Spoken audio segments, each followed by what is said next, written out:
While the word cognac may carry visions of big brandy snifters or cellars full of barrels and demijohns, Cognac's story and the foundation of this lovely liquid begins in the soils and on the grapevines in southwest France. Decisions made here will determine aromatic and flavor characteristics as well as the development potential for years or decades to come. Christine will now take us through Cognac's life before distillation.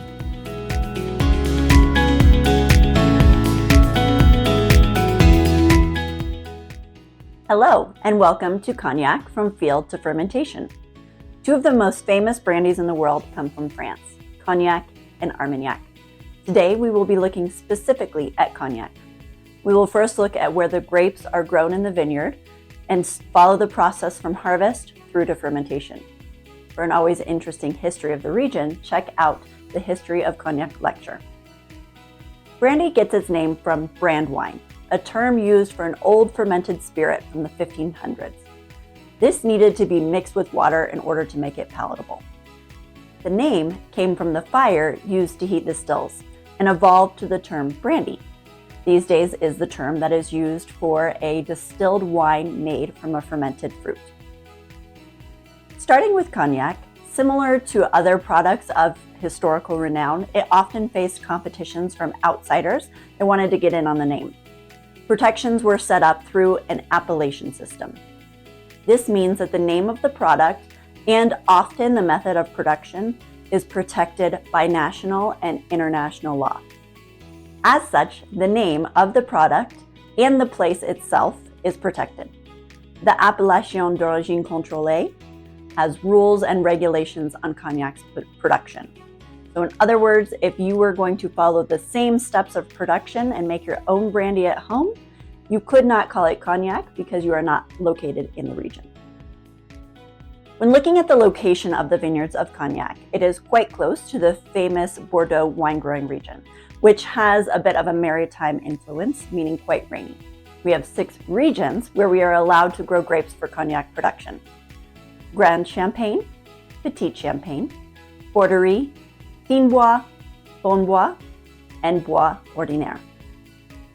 You can see these names on the labels, and if that place is listed, 100% of the grapes had to come from that region. We can see fine champagne on a label, but that isn't a region. Note also that the term champagne is not referring to the famous French wine-growing region of Champagne. It is instead referring to the colors of the soil that is similar in the Cognac region as it is to Champagne up north. Let's talk a minute about the fruit that we're using for brandy, which is grapes. Grapevines can live for a very long time and almost anywhere, and they will produce fruit every year. And we will harvest this fruit in the fall. So generally this is August or September in the Northern Hemisphere. Now, grapes are very sensitive to their particular growing region all the way down to the microclimate. In these cool northern regions, ripening level is often dependent on specific vineyard location. Things such as the amount of sunshine, soil composition, drainage of the soil, how the plant is pruned, the age of the plant itself, all of these things can affect the character and potential quality of the fruit. Certain areas will have different ripeness levels, and the grapes will have a different character, all of which distillers will take into consideration. Flavor, structure, and ageability can be affected within the same grape variety depending on the vineyard conditions, and even down to the time of day that the grapes were harvested. The harvest areas within the growing region will contain grapes with good acidity and richer flavors, as well as making themselves into a more characterful spirit with increased aging potential. Due to the climate and style of spirit we are aiming to create, white grapes are the grapes we're using here. In this region, we are using Ugni Blanc. This variety does well in the cool, wet climate and makes for rather plain, still wines. These wines will have high acidity and lower alcohol. Once distilled, though, the flavors of raisin and floral aromas come through. It is often the only grape juice, especially in Cognac, where 98% of the planted vineyard area is to Ugni Blanc. Next, for Cognac specifically, we have Folle Blanche. It is a more aromatic variety than Ugni Blanc, bringing a fruity and floral characteristic to the blend. It's seldom used in large percentages though. In Cognac, maybe as little as 2%, just to give a nice subtle lift. Colombard can be used too, which is similar to Ugni Blanc, but it can also bring some body and some peppery spice notes to a blend. Thinking back to the fruit spirit raw material lecture, when a vineyard plot is harvested, we are facing challenges with spoilage and oxidation. Now, for most modern still winemaking, sulfur dioxide is frequently used at harvest as a preservative. Due to the difficulty of removing those sulfur compounds that are concentrated through distillation, sulfur dioxide at harvest is prohibited at this stage in Cognac or Armagnac. For brandies, we are a little bit less concerned with the alcohol levels as we would be if we were making a still wine, so we can harvest these grapes just a little bit before we might normally otherwise harvest them.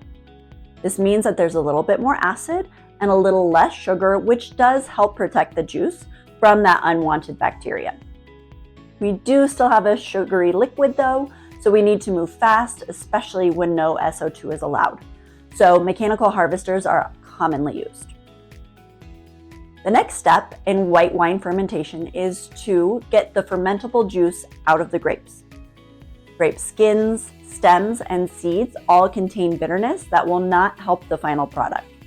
For this reason, screw presses are not permitted in Cognac. We then ferment our juice, usually with cultured yeast in a controlled fermentation to keep esterification levels relatively low. Chaptalization, or the addition of sugar to the must, is not permitted.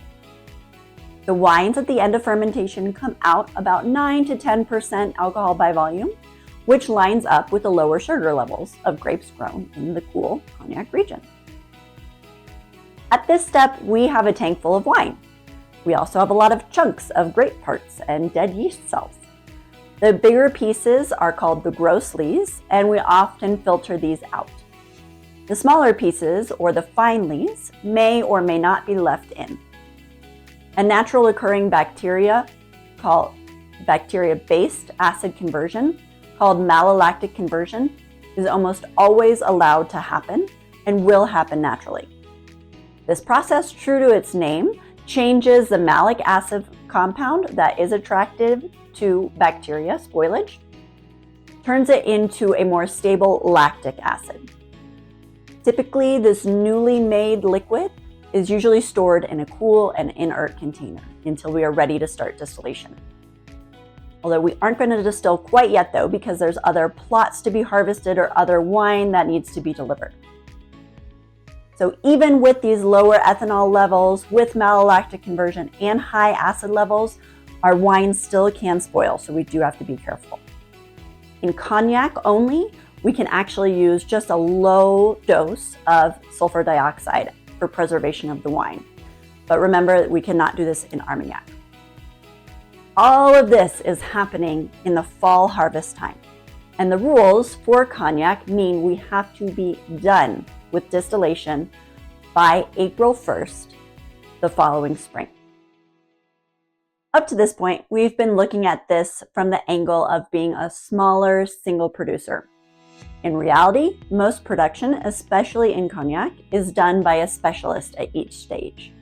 Grapes are harvested and grown by farmers. Then we have distillers who handle just the distillation, and then often large recognizable names are doing most of the aging of the product brought in from a distiller. With the time frame of getting this all done between fall harvest and April 1st, this allows for greater production volumes. Now it's important to think that we do not have the same base wine for all cognacs. We do have a wine from a range of different climates. Each may be made with different varietals, may be harvested recently or harvested a few months ago. Some may have lees floating around in it, and some that might be clarified, or some that may be made with different yeast strains, perhaps differing levels of malolactic conversion, and maybe some that are preserved with a tiny bit of sulfur dioxide and some that are not in the case of Cognac. Regardless of all of these differences, what we do have in common is a wine that is from the legally permitted varietals, from the permitted growing regions, between 7 to 12% maximum alcohol by volume, that can be distilled to make cognac. After this lecture, you should be able to name the allowed regions and the varietals used in cognac.